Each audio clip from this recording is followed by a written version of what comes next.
안녕하세요. 세 번째 동영상입니다. 이번 시간은 문학의 갈래와 구조, 소단원 4개 중에 첫 번째 서정 갈래인 바로 향수에 대해서 배우도록 하겠습니다. 향수에 대해서 배울 건데 교과서 142페이지고요. 향수가 나오기 전에 142페이지를 보시면요. 민요, 너영, 나영이 있습니다. 아니 선생님, 현대 시를 배우는데 왜 갑자기 민요가 나오죠? 네, 그렇습니다. 선생님이 지난 시간에 서정갈래를 가르쳐주면서요. 서정갈래 안에 현대 시만 있다고 하지 않았습니다. 현대 시도 있고 민요도 있고 리듬감 있는 건 전부 다 서정갈래입니다. 서정갈래를 통해서 인간의 삶을 표현하는 것이죠. 인간의 삶의 사랑, 그리움, 이별, 아픔 이런 것들을 리듬, 노래를 통해서 표현하는 거예요. 그 중에서 우리는 서정갈래 중에서 시를 배우는 것뿐입니다. 근데 보기에는 민요가 나와 있길래 우리가 이제 민요부터 함께 살펴보도록 할 거예요. 자, 일단 서정갈래인 시나 민요의 특징을 한번 봅시다. 자, 운율이 있다, 리듬감이 있다는 뜻이죠. 두 번째는 행과 연의 구분이 있다. 이거는 중학교 때 다 배운 건데요. 행은 한 줄입니다. 연은요, 한 줄이 여러 개 묶여 있는 것입니다. 연과 연은 사이에는 띄어쓰기가 되어 있기 때문에 아마 여러분들이 쉽게 파악할 수가 있는 것이죠. 예를 들면 한 뭉탱이가 이제 사투리이긴 한데요. 죄송합니다. 한 묶음당 세 줄로 세 묶음이 있다고 해봅시다. 세 묶음이면 3년입니다. 그 다음에 한 묶음에 세 줄이 있으니까 3행입니다. 그러면 이 시는요, 총 3년 3행, 한 년당 3개의 행과 3개의 연으로 이루어진 시가 되겠다는 것이죠. 자, 그러면 여기서 의문이 생깁니다. 어떤 의문이 생기냐? 자, 선생님, 어떻게 운율, 리듬감을 시는 만들어내는 것이에요? 어떻게 하면 시에서 리듬감이 생겨요? 자, 바로 이겁니다, 여러분들. 이거 반드시 잘 기억하셔야 돼요. 자, 주로 옛날에 쓰여진 고전 시가, 그 다음에 민요, 이런 것들은요, 외형률, 무슨 말이냐? 좀 어렵지만, 운율이 겉으로 드러난다. 운율이 겉으로 드러납니다. 선생님, 그럼 운율이 겉으로 드러나는 게 뭔지 모르겠는데요? 아, 괜찮습니다. 운율이 겉으로 드러난다는 건 이겁니다. 같은 글자 수를 반복한다.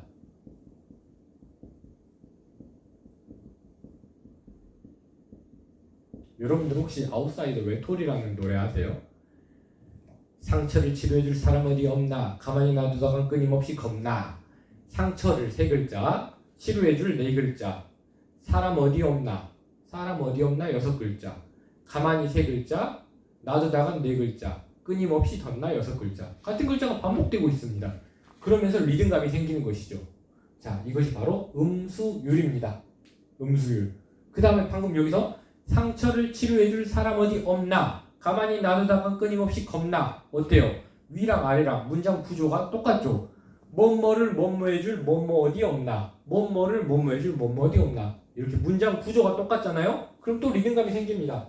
여기에서 비슷한 문장 구조의 반복, 이 리듬감이 생기는 것이죠. 자, 이건 이따가 할 건데 지금 잠깐 볼까요? 아침에 우는 새는 배가 고파 울고요. 저녁에 우는 새는 님이 그리워 운다. 뭐뭐에 뭐뭐하는 새는 뭐뭐해서 뭐뭐한다. 뭐뭐에 뭐뭐하는 새는 뭐뭐해서 뭐뭐한다.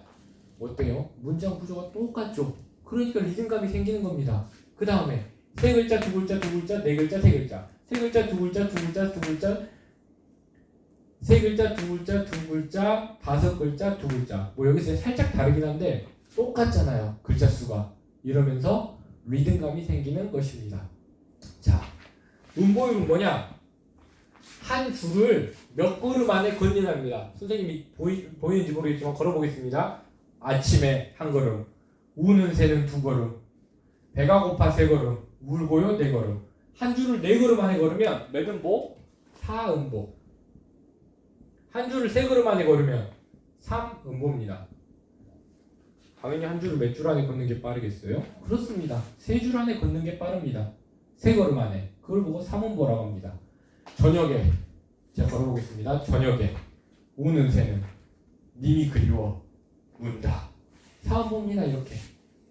자, 그 다음에 보통 또 리듬감은 이 자유시에서, 자유시라는 건 어렵지 않습니다. 1900년대 이후에 쓰여진 시는 전부 다 자유시입니다. 지 맘대로 썼다 이거예요. 자유롭게.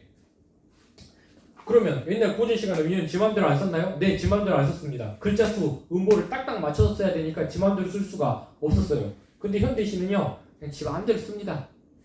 근데 현대시도 지 맘대로 쓰지만 리듬감이 있어야 되잖아요. 그럼 현대시는 지 맘대로 쓰면서 어떻게 리듬감이 있어야 될까요? 어떻게 리듬감을 찾을 수가 있을까요? 같은 단어를 반복하면 리듬감이 생긴답니다. 두 번째, 방금 했지만 비슷한 문장 구조를 반복하면 리듬감이 생긴답니다. 세 번째, 의성어, 의태어를 사용하면 리듬감이 생긴답니다. 선생님, 의성어가 뭐예요? 끼룩끼룩, 깔깔깔, 뭐 이런 단어들, 의태어, 첨벙첨벙, 아니면 뭐 다른 단어들, 뭐 모양을 나타내는 단어들이나 소리를 나타내는 단어들을 써주면 또 리듬감이 생긴답니다. 종이 쳐버리네요. 어디 여기 한번 보실래요? 같은 단어 반복. 자, 낮에 낮에 나, 밤에 밤에 나. 같은 단어를 반복하니까 리듬감이 생깁니다. 제가 한번 읽어볼게요. 낮에 낮에 나, 밤에 밤에 나. 이렇게 리듬감이 생기는 것이죠. 자, 이렇게 해서 우리 서정갈래인 시나 민요의 가장 큰 특징은 운율, 리듬감이 있다. 그래서 리듬감을 어떻게 형성한다? 이 여기 써져 있는 이 방법대로 리듬감을 형성해 나간다는 것입니다. 자, 그럼 142페이지 민요 너형, 나형을 보도록 하겠습니다. 자, 두 연인데요. 밑에 연은 여러분들이 교과서를 참고하시고요. 첫 번째 연만 선생님이랑 보는 겁니다. 아침에 우는 새는 배가 고파 울고요. 자, 위에 거랑 아래 거랑 글자 수도 똑같고 문장 구조도 똑같습니다. 그러면서 리듬감이 생기고요. 자, 여기서 뭐가 온다고요? 새가 배가 고파서 운대요. 또 새가 님이 그리워서 운대요. 근데 여러분, 새가 울겠어요?